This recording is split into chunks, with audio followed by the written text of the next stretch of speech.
el hermano mayor, la tía que se quedó a vivir ahí, ¿sí? El pariente que llegó de Pegoste y se quedó ahí 20 años. Las figuras parentales son las que el niño introyecta, pero aplican restricciones muy severas. ¿Qué sucede cuando el modelo de introyección es una unidad? A ver, históricamente yo puedo decir ahorita que entre mi padre y mi madre jamás vi un desacuerdo, yo, ni ninguno de mis hermanos, aunque lo sabía, y nos enteramos ya de muy adultos, y se resolvieron afortunadamente, pero los desacuerdos profundos y visibles entre mis padres, ninguno de los 11 hermanos los captó. Siempre captamos una unidad indisoluble. Mi mamá decía no, mi papá decía no, y viceversa. Mi papá decía sí, y mi mamá decía sí. A veces decían, lo vamos a pensar. ¿Sí, chula? ¿Lo pensamos? Sí, lo pensamos. Denos 8 días y les decidimos. Por ejemplo, la primera vez que yo pido permiso para viajar en camión 400 kilómetros e ir a ver a mi novia a Tinguindín, Michoacán, me acuerdo muy bien que yo tenía 16 años y medio, lo pensamos. Finalmente, sí, pero no te llevas el coche de la familia, te vas con tus propios medios. ¿Está bien? Acepto. Y me fui. Fue una aventura maravillosa de 8 días. Entonces, el sí, el acuerdo profundo entre los padres, ¿qué produce en el interior del niño? Seguridad. Sí, pero más. Felicidad. Eso, ¿qué Así significa? como Correcto. Sí. Eso. Ese gesto Que no es está maravilloso. escindido, sino así. Integración. Integración. El niño está integrado. Consigo mismo forma una unidad. Porque se tragó a los dos unidos. Entonces, él es su mamá. Él es su papá. No estoy diciendo él es como su papá o él es como su mamá. En el lenguaje profundo de la psicología más moderna y avanzada que existe actualmente, podemos decir que el niño es sus padres. Es el factor estereopsíquico. Y si ese factor estereopsíquico se lo tragó en unidad, ¿cuánto trabajo le cuesta llegar a ser adulto? Nada. Es fácil. Es fácil. Madura más rápido. Es más, es un anhelo llegar a ser adulto. Es un anhelo llegar a ser independiente. Es un anhelo llegar a valerse por sí mismo. Porque si yo me entero que mi papá, por ejemplo, el papá de mi esposa, a los 8 años se hizo cargo, huérfano de papá y mamá, de sus 3 hermanitos menores. A los 8 años, en La Palma, Michoacán. Imagínense la introyección que tiene mi esposa de saber que su padre, huérfano de padre y madre, se hace cargo de sus hermanitos a los 8 años y todos son profesionales. Todos son titulados y posgrado. Y hombres de bien, sobre todo. Imagina, y hombres de bien sobre todo. Hombres y mujeres de bien. Ella introyecta ese muchacho que era Sigifredo, mi suegro. ¿Por qué fue capaz de hacer eso? Porque había introyectado desde los 0 a los 8 años a sus padres en una profunda unidad. Entonces a él no le cuesta trabajo ser el papá de sus hermanitos. Y vendían tamales y corundas y uchepos, y los fabricaban y tenían su tendajón, y uno cobraba y el otro fabricaba y el otro vendía. Y estamos hablando de menores de edad, pero menorcitos, en La Palma, Michoacán. ¿Qué habían introyectado que les dio esa capacidad de supervivencia? Ese es el ejemplo que quiero platicarles. Ahora, imagínense al revés. El niño introyecta a los dos padres siempre, o a las figuras parentales, las va a introyectar pero escindidas, de la greña, siempre peleando. Como dice esa canción, mira bien lo que hacemos siempre los dos, siempre peleando. Y cómo nos matamos con palabras, ¿no? Hay una canción que, no de Quiñones, creo que es de Montaner, que dice que las palabras salen y son como tiros de pistola, ¿no? Y los niños están oyendo los balazos, ¿no? Y si quieren salir corriendo, o con tristeza, o se deprimen y se encierran en su recámara, ¿no? Entonces, ¿qué sucede cuando el niño introyecta figuras parentales divergentes, separadas? Él está separado respecto de sí mismo. Eso es lo más dramático. Él es doble, él es dos. Y cuando sea papá o mamá, ¿cómo va a ser?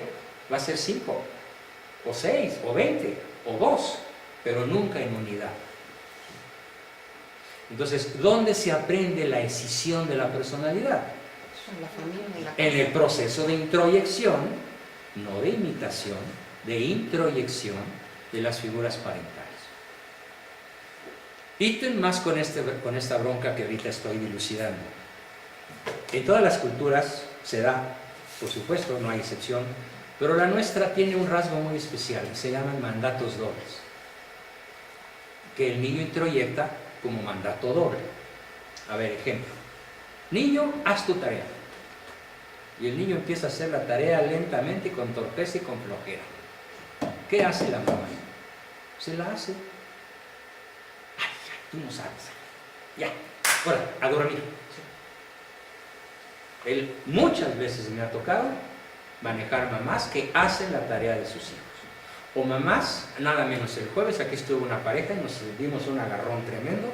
Hoy no pudieron venir por un problema familiar, pero iban a venir. Una pareja, ¿se acuerdan, Grace?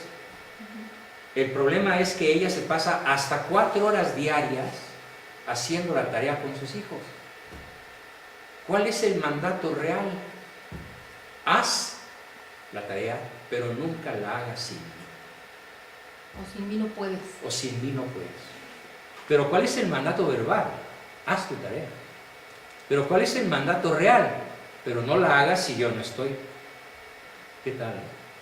Pero tú no puedes solo, ¿no?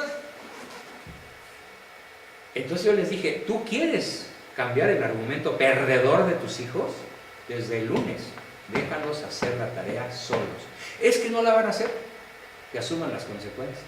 Es que les van a poner 0. No, pues la que tiene los 10 eres tú. No ellos. Bueno, es que me va a dar un trabajo terrible. ¿Cómo dejo de hacer lo que hago todas las tardes? No se trata de que dejes de hacer. Haz otra cosa en lugar de. A ver, ¿qué te encantaría hacer? No, pues ir al gimnasio. No, pues salir a bicicleta. Tengo un parquezote ahí que siempre se me antoja a mí andar en bicicleta y nunca lo hago porque estoy haciendo la tarea con los niños. Y yo sé que si hago bicicleta, no voy a tener celulitis. Pues ya el lunes empiezas a andar en bicicleta, ¿no? Y deja de estar mandándoles a tus hijos el mandato real. El mandato real, ¿cuál es? Sin mí no puedes hacer la tarea. Y además les quita la responsabilidad. Claro. Entonces, ¿qué están introyectando?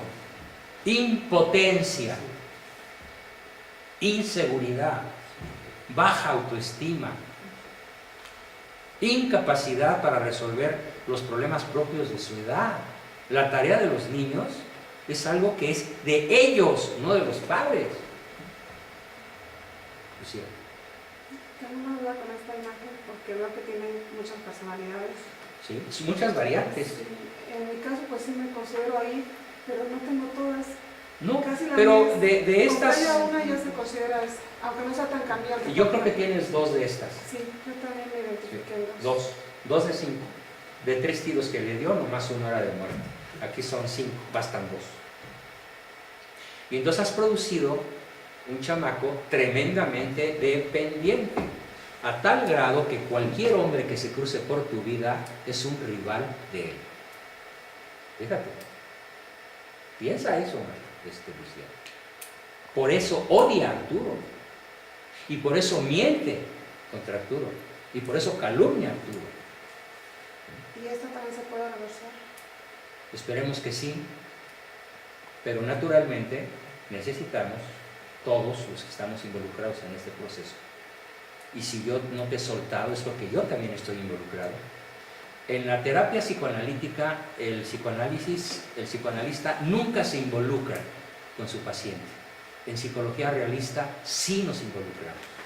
Porque no es mi técnica la que te cura, es la relación entre nosotros. O sea, la diferencia entre un psicoanalista y un psicólogo realista es que el psicólogo realista es un ser humano que se involucra con el bien de su paciente. Y el psicoanalista le vale gorro, está a distancia y solo cobra por escuchar y sin involucrarse, ni emocionalmente ni éticamente. Ellos tienen como norma la neutralidad ética. Nunca le van a decir al paciente esto está mal o esto está bien. Neutralidad ética es su principio. Impersonalidad afectiva es otro principio del psicoanálisis. Nosotros somos exactamente al revés. Nos involucramos éticamente y nos involucramos afectivamente. Pues por eso te hablé y te dije, te quiero aquí con él y con Arturo. ¿Y cuánto me va a cobrar? Nada, es parte de nuestro convenio. Vente y aprovecha. Entonces, en esta involucración te quiero transmitir el mensaje más poderoso, que es, ahorita depende de ti el éxito, no de él. Aunque empieza a haber pequeños signos de que tal vez él quiera y pueda. Ahí viene, pero todavía no sé cuándo. ¿De qué depende? De tu firmeza.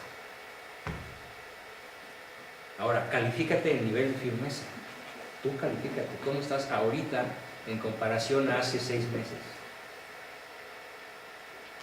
¿De 0 a cuánto? Yo creo que en 8. Sí que me falta mucho, pero hace poquito me sentía como en 4 o 5. Y cuando te conocí, No 0. 0 firme. Muy permisiva, muy condescendiente, muy lacrimógena, muy dramática.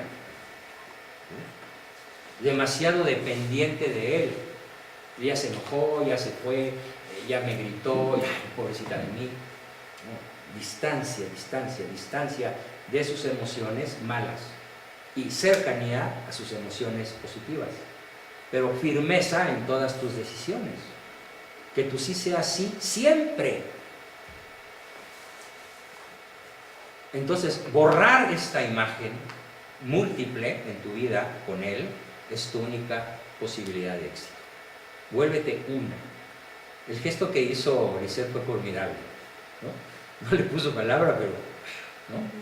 Ese puño que se unifica en torno a un eje central, que es el yo, ese es el adulto. Ahorita te toca a ti hacerlo. No hay, todavía no sabe. Bien. ¿Alguna pregunta hasta aquí? Sí, ¿por qué el amigable es manipulador? Porque no es una amigabilidad, no es una amistosidad que se prolongue. No es sincera, ¿no? Es seguir tus para reglas. es meter la aguja para sacar la hebra. Sí. Es una empatía tipo político. Manipulador, como dice el Es nombre. una empatía tipo vendedor.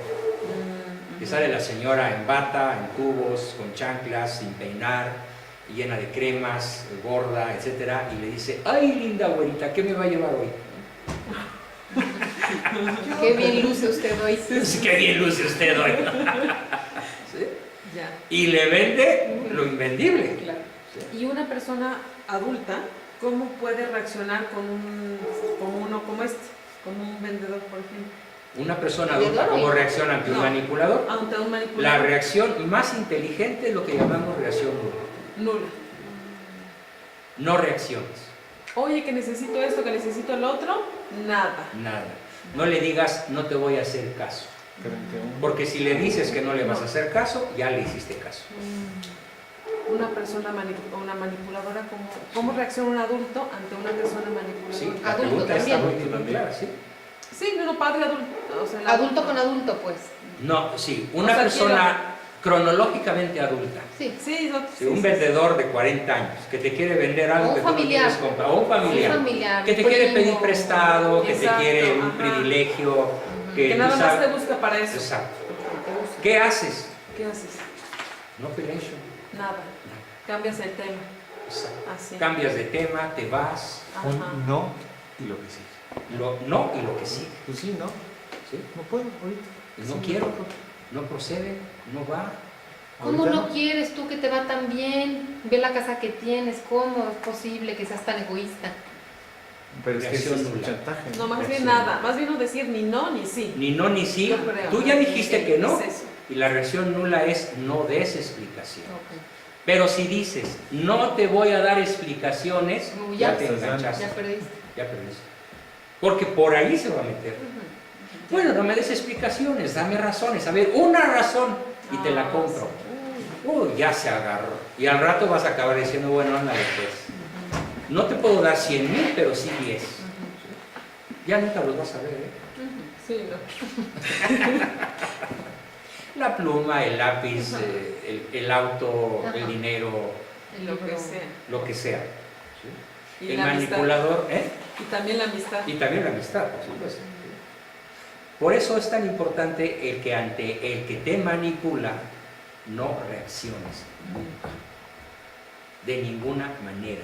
Pero Es, si necesitas mantener el es que contacto es la única humano. manera de mantenerlo. Ah, eso. la No hay relación. otra. ¿eh? Mi papá decía, es Claro. como quien ve llover y no se moja. Fíjense qué Pues sí, porque sabiduría. si uno reacciona viene el rompimiento. Sí. Si reaccionas mal, rompes. Si te enojas, rompes. Si te defiendes, rompes. Si te quedas callado después de decir no quiero, no puedo, no procede, buenas tardes, con permiso, no dejas de ser cortés, Ujú. pero no continúas la partida. No hay juego. Y no pelean dos, no queriendo uno. Y los juegos psicológicos solo hay una manera, es como la guerra. ¿Cuál es la única guerra en la que tienes la absoluta seguridad de ganar? ¿Cuál? No pelear. La que nunca declaras o la que no aceptas. De hecho, hay una película formidable que se llama War Games, que es la historia de un hacker de hace muchos años. Esa película salió hace como 30 años, cuando las computadoras empezaban. Y el argumento, y esto lo explico porque es muy importante para que aprendan cómo librarnos de un jugador, sobre todo de un jugador mortal, que te quiere llevar al baile, a través de sus manipulaciones, sus chantajes, sus tranzas, y pueden ser nuestros hijos, o nuestros parientes más cercanos. La película trata de que un día un hacker que usa un teléfono de disco, ¿sí?, para conectarse, logra conectar su computadora personal con la computadora del Pentágono. Y es real, está basada en un hecho real. Entonces, la computadora del Pentágono le pregunta, ¿a qué quieres jugar? Y el niño dice, tiene 13 años, dice, no sé, enséñame un menú, todo por teclas, ¿no? Pues ya despliegue el menú. War Games, bla, bla, una lista larga. Y el niño dice, War Games, y le pica una tecla a War Games, la tecla número 1. ¡Pic! Y en esos momentos, los vigías de un país y de otro, de Rusia y de Estados Unidos, observan que las ojivas nucleares se empiezan a abrir, pero en el mundo real. Se empiezan a abrir ya ven que las ojivas nucleares están subterráneas, muchas de ellas son subterráneas. Se empiezan a abrir poquito a poco, y va a tardar 4 o 5 horas en que el misil pueda salir disparado. Y todavía va a tardar 8 horas o más en llegar a 11.000 kilómetros de distancia, digamos de Pekín o de Moscú a Nueva York, por decir algo, ¿no? Entonces todos los vigías del FBI y demás se ponen a buscar de dónde está saliendo la orden de juegos de guerra. Y mediante los sistemas que ya había cibernéticos, logran localizar el teléfono del chico, el domicilio del chico, y le caen. Y se arma allí la batahola, y pero ¿cómo se te ocurre, verdad? Espérame, yo nada más estaba jugando. Y hay muchos dramas, muchas complicaciones, pero unos pocos minutos antes de que la ojiva se coloque ya en la superficie del silo y salir disparada, el niño dice, tengo una idea. No me detengan, no destruyan a mi familia, tengo una idea. A ver, dice el jefe del FBI, ¿cuál es tu idea? Déjenme preguntarle a la computadora cómo la puedo apagar. Bueno, pues es lo único que podemos hacer. A ver, hazlo. Entonces el niño pregunta, ¿cómo puedo apagarte? ¿Cómo puedo evitar que haya War Games? Y la computadora le contesta, no quieras jugar, apágame. Y ¡pum!, le da un teclazo y se apaga. Y los hilos se regresan a su lugar. Happy end, como Hollywood, ¿no? Pero así es en la vida real. Tú no quieres un pleito. no le entres. No quieres un disgusto, no juegues. Cada vez que Pablo te dice maldiciones, estupideces, amenazas, chantajes, cada vez que haces estupidez y media, ¿cómo vas a hacerle con la computadora? Apagarla. No juegas. Mamá no está. A ver, Lucía, ¿me doy a entender? Sí. ¿Sí? Apágala. Vete. No respondas, no pongas cara de vinagre, no chilles, no te deprimas, no, nada. Que él aprenda que cada vez que haga algo inconsecuente, algo incorrecto, No va a algo estar. irracional, ¿qué obtiene? Nada. Pero cada vez que uno de nuestros hijos hace algo inconsecuente, irracional, absurdo, tonto, o como le queramos llamar, ¿cuál es nuestra reacción? Vigorosa. ¿Qué obtiene? Caricias Negativas. negativas. ¿Y qué sucede con la caricia negativa? Refuerzas la conducta. Refuerzas. ¿Qué obtiene? Tiempo. Ahí te tiene agarrado de los tanates, platicando, discutiendo, gritando, hasta horas enteras. ¿Quién es el dueño de ese tiempo? Él. ¿Cómo lo tuvo? Atrapando el centro de mando del hogar. ¿Cómo le puedes quitar el mando? No le des ninguna caricia, ni positiva ni negativa. No le des tiempo. Vete a hacer otra cosa. No hagas, me voy. No, porque ya lo regaste. Simplemente vete y haz lo que tengas que hacer sin involucrarte con él. Y además obtiene reconocimiento. Es como si el niño dijera, ve, qué fregón soy. Ve, qué poder tengo. Yo aquí mando. Aquí tengo a mis papás vueltos locos sin saber qué hacer conmigo, porque yo ejerzo el poder. Hay niños tan inteligentes que me lo llegan a escribir a mí. En mi casa mando yo. ¿Por qué? No, pues porque cuando yo quiero que mi mamá me dé un dulce o un permiso o me preste el coche y hacer lo que tengo que hacer. Eso es lo que les hemos enseñado. Eso es lo que ellos han aprendido con este personaje. Bien, ¿alguna pregunta sobre este punto? Y yo creo que es buena hora para la comida. Sobre los padres que pelean, por ejemplo, bueno, pues si ya nos vieron, ¿ahora qué? Nunca nos tenemos. Declaración de unidad. Cualquier diferencia entre nosotros es circunstancial, es superficial. La familia no está amenazada de ruptura. Estaremos juntos hasta que la muerte nos separe, aun estando en desacuerdo, y nunca nos volverán a ver discutir. Hagan ese proyecto. Que no los vean discutir.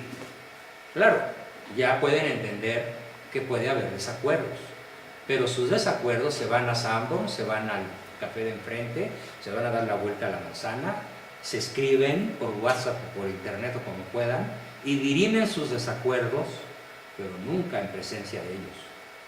Pero lo mejor es que tampoco se den cuenta que hay desacuerdos. Claro, lo mejor es que se den cuenta de que en lo esencial, no en las estrategias, en la forma de matar pulgas puede haber variaciones. Sí. Claro, Sí, claro. mira, él es muy racional, tú eres muy emotiva y eso no lo vamos a cambiar. Tú sigue con tu emotividad a flor de piel, qué padre, ¿no? Y con tu sonrisota y tus lagrimitas en tus ojos verdes, perfecto. Y él con su neurona con patas que camina, ¿no? Eso no va a variar, pero eso es circunstancial. Lo importante es que se pongan de acuerdo en lo esencial.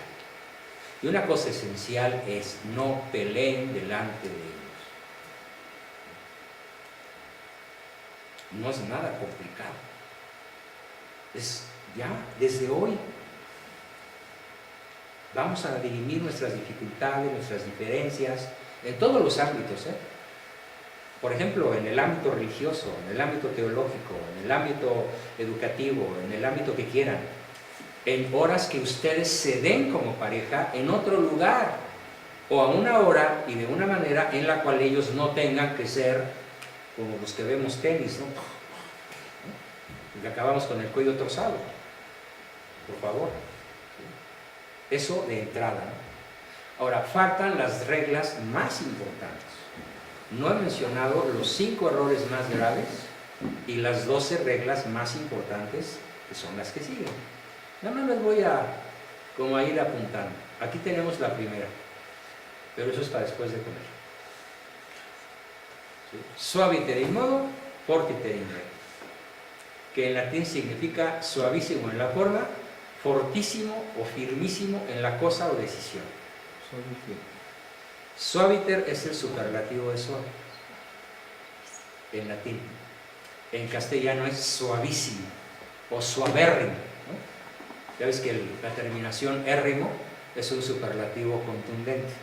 Entonces, contundentemente superlativo en las dos cosas, tanto en la suavidad con la que vas a presentar la regla, el orden, la ley, el procedimiento, el deber ser, lo que procede, suavísimo en el modo, pero al mismo tiempo firmísimo en la decisión. Es, como dice en el mundo inglés, en el mundo anglo, se dice palabras suaves, decisiones firmes. ¿Sí? Soft words and firm decisions. En francés se dice guante de seda, mano de acero. Guante de seda, mano de acero. Es la diplomacia, es el arte de la diplomacia, ¿no? Que de hecho el lenguaje más perfecto para la diplomacia es el francés, por su suavidad. Porque hay mucha ambigüedad en el francés. Puede ser, puede no ser, como si, como ça. Y el diplomático entrenado en lengua francesa tiene un poder de convencimiento y de seducción espectacular. Pero se piensa en francés la diplomacia. Y en francés se dice así: guante de seda o de terciopelo en mano de hierro. Esto en latín, que es el que a mí la frase que más me gusta es en latín: suaviter in modo, fortiter in re.